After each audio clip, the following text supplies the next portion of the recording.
நாளைக்கு தான் இதை எடுக்க முடியும். நாளைக்கு எடுத்துகிட்டு சீல் நம்ம என்ன பேர் வேணுமோ சீல் தென் அதை அரேஞ்ச் பண்ணிட்டோம்னா ஒரு 30 days.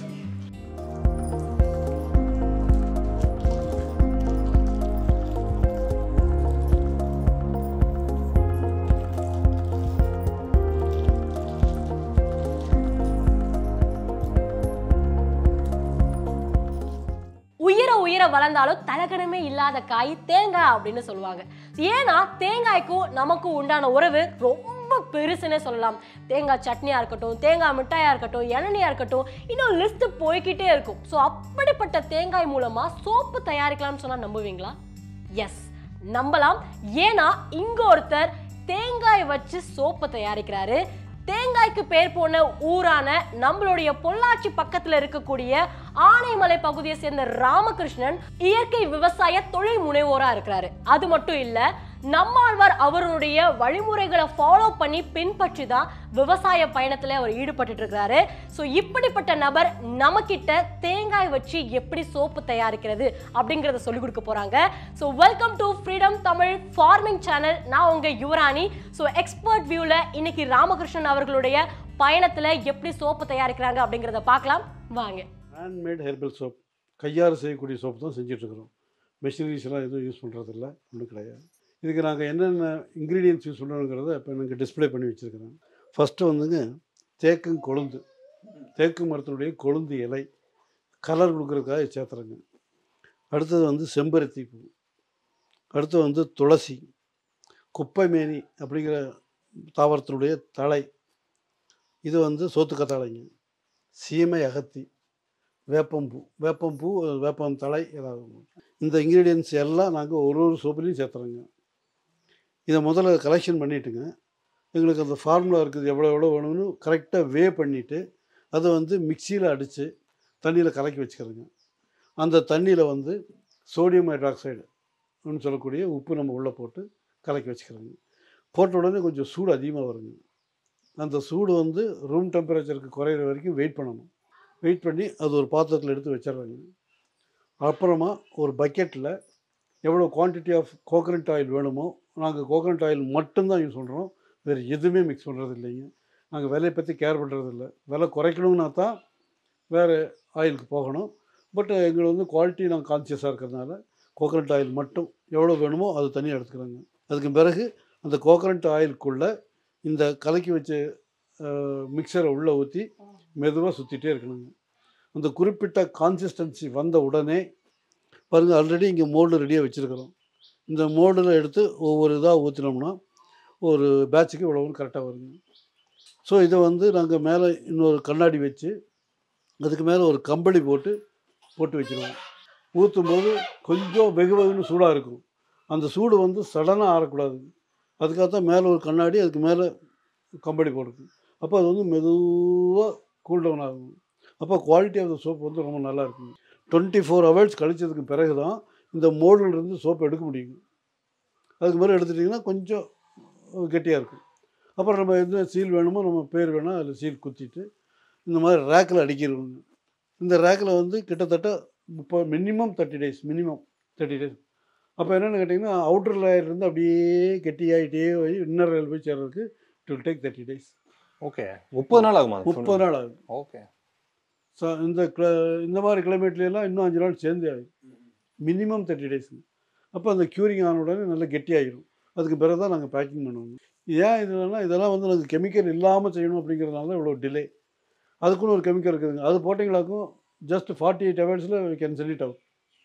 அதெல்லாம் அவாய்ட் பண்ணுங்கிறதுக்காக we are making these arrangements. இப்போ நான் செஞ்சு காமிக்கிறேங்க.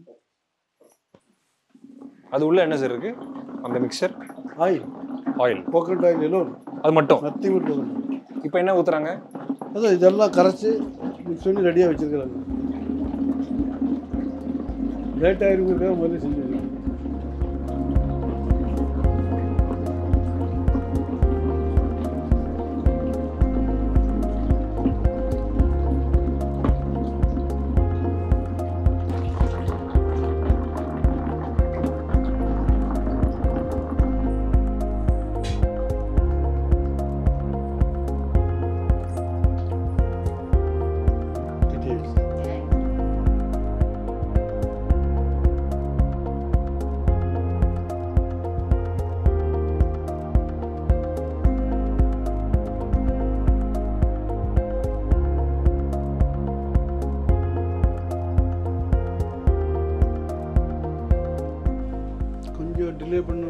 ஆயிடும்.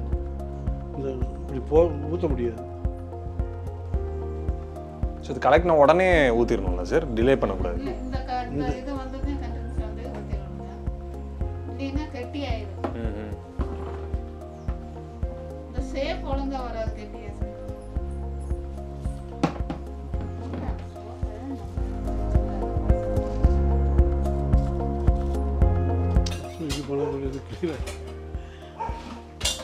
ஸோ அவ்வளோதான். இப்போ இது அப்படியே விட்டுருவீங்களா? அது மேலே கண்ணாடி வச்சு கம்பெனியில் போட்டுருக்கோம். இப்போ லேட்டஸ்ட்டாக இந்த மாதிரி இன்னும் கொஞ்சம் அட்ராக்டிவாக செஞ்சுருக்குறோங்க. 3 லேயர் கொடுத்து. ஓ, இங்கே வந்து வெட்டி வேருங்க. ஓகே. இந்த ஜாயிண்டில் வெட்டி வேர் இருக்கும். ஓ, இந்த ஜாயிண்ட்லேயும் இருக்கும், இங்கேயும் இருக்கும். ஓகே. இது எப்படி பண்ணீங்க? வெட்டி வேர் இல்லை இது இப்போ ஃபுல்லாக கலக்கி ஊற்றியாச்சு. இதுக்கு மோல்டில் லேயர் ஊற்றுறப்போ லேயராக ஊற்றுவீங்களா எப்படி? முதல்ல இவ்வளோ தான் ஊற்றுவோம், 1/3 ஊற்றிடுவோங்க. ஊற்றிட்டு அப்புறம் கொஞ்சம் டைம் விட்டுருவோம். Something else. அப்படி அப்புறம் கொஞ்சம் நேரம் கழிச்சு வந்து இது ஊற்றுவோம். அது கியூர் ஆனதுக்கப்புறம் இதை ஊற்றி, இது கெட்டி ஆனதுக்கப்புறம் அப்படி ஊற்றி. ஓகே. அப்படி இல்லைன்னா கலங்கிருக்கு, மிக்ஸ் ஆகிடும். கரெக்ட். இந்த அட்ராக்ஷன் வராது. சூப்பர். இது வெட்டி வேர் போட்டுக்கனால தேய்க்கும் போது உங்களுக்கு ஸ்க்ரப்பிங் எஃபெக்ட் கிடைக்கும். ஓகே. ஸ்க்ரப்பிங் எஃபெக்ட் ரொம்ப ஃப்ரெஷ்ஷாக ஃபீல் பண்ணுவீங்க. ஸோ இப்போ சோப் மேக்கிங் இது அவ்வளோதான். இதுக்கப்புறம் நம்ம கியூர், இதுக்கப்புறம் அடுத்த ஸ்டெப்ஸ் என்ன சோப் மேக்கிங்கில்? அவ்வளோதான். அது முடிஞ்சுங்களா, நாளைக்கு தான் இதை எடுக்க முடியும். நாளைக்கு எடுத்துகிட்டு சீல் நம்ம என்ன பேர் வேணுமோ சீல் வச்சிடும். தென் அதை அரேஞ்ச் பண்ணிட்டோம்னா ஒரு 30 டேஸ்க்கு பிறகு எடுத்து இந்த மாதிரி பேக் பண்ணணும். அதுக்கு பிறகு மேலே ரேப்பர் போட்டு. Very nice. எங்கள் ரேப்பர் வந்து it is made of areca nut. Natural மெட்டீரியலாக இருக்கணும். நீங்கள் எரிஞ்சிட்டிங்கன்னா மண்ணோட மண்ணாக மக்கிடும். பிளாஸ்டிக் மாதிரி கெடுதல் பண்ணாது. அதுக்காக தான் இது வந்து இப்போ லேட்டஸ்ட்டாக நாங்கள் செய்யணும். சேவிங்காக. After shave for shaving. Shaving க்ரீமேவா? சேவிங் க்ரீம் இந்த shape of soap. Okay. Soap தயாரிப்பு வந்துட்டு எப்படி பண்ணுறாங்க அப்படின்னு வந்து நமக்கு புரிஞ்சிச்சு இல்லையா? லைக் எப்படி வந்துட்டு தேங்காயை வந்துட்டு பதப்படுத்தி ஒரு சோப் தயார் பண்ணுறாங்க, அதோட கட்டங்கள் என்னென்ன அப்படிங்கிறது வந்து ஸ்டெப் பை ஸ்டெப்பாக நமக்கு புரிஞ்சிச்சு. இவங்க சொல்கிறது பார்த்தா இந்த ஸ்டோப்பில் வந்துட்டு நிறைய யூசஸ் இருக்குது. சரி, இந்த சோப்பு வந்துட்டு பண்ணுறதுக்கு எனக்கு எந்த அளவுக்கு ஆர்வம் இருக்கோ அதை பயன்படுத்துறதுக்கும் ஆர்வம் இருக்குது. ஏன்னா இப்போ நமக்கே அந்த ஆர்வம் வருது அப்படின்னு சொன்னால் டெஃபினட்டாக வந்துட்டு நுகர்வோர் வாங்குறவங்க எல்லாருமே வந்துட்டு அதே ஆர்வத்தோடு வாங்குவாங்க. ஸோ டெஃபினட்டாக டிமாண்ட் இருக்கக்கூடிய ஒரு ப்ராடக்ட் இது. ஸோ இந்த சோப் தயாரிப்பு அப்படிங்கிறது வந்து நம்ம புரிஞ்சுக்கிட்டோம். இப்போ இதே வந்து பேக் பண்ணுறது எப்படி அப்படிங்கிறது நம்ம புரிஞ்சுக்கணும்ல. ஒரு பொருளை வந்து தயார் பண்ணுறோம் அப்படின்னு சொன்னால் அதை பேக் பண்ணி ப்ரெசென்ட் பண்ணுறதுலேயும் வந்துட்டு அதோட உத்திகள் இருக்குது. இவ்வளோ அழகா ஒரு சோப்பு எப்படி தயாரிக்கிறது அப்படிங்கிறத ராமகிருஷ்ணன் அவர்கள் நமக்கு சொல்லி கொடுத்தாங்க இல்லையா? ஸோ இப்போ அந்த சோப்பை எப்படி பக்காவான முறையில் பேக்கிங் பண்ணுறது அப்படிங்கிறத சொல்ல போகிறாங்க. ஸோ வீடியோ எண்டு வரைக்கும் பாருங்க. ஒரு சில நிமிடங்கள் கூட நம்ம வேஸ்ட் பண்ணக்கூடாது, ஏன்னா ஈச் அண்ட் எவ்ரி நிமிஷத்துலையும் அவ்வளோ இன்ஃபர்மேஷன் கலந்துருக்கு. ஸோ வாங்க தொடர்ந்து அந்த வீடியோவை பார்க்கலாம்.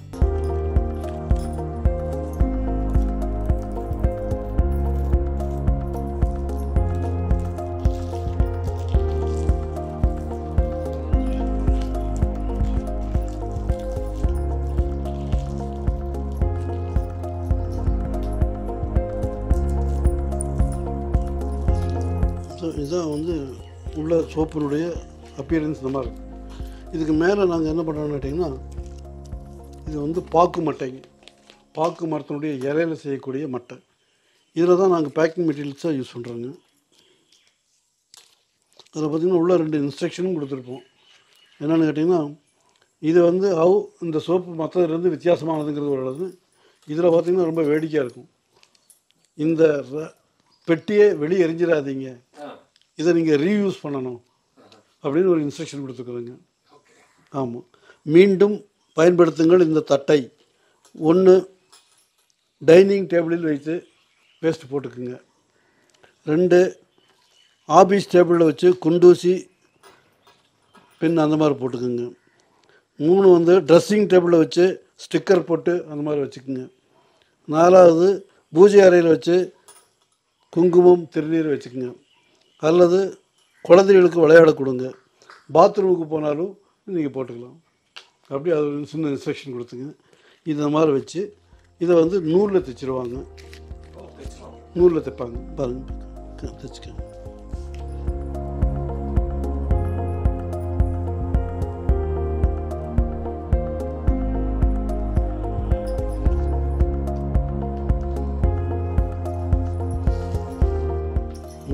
ஓட்டை இருக்குங்க. அந்த பஞ்சிங் பண்ணும்போது ஓட்டை இருக்கும், ஈஸியாக.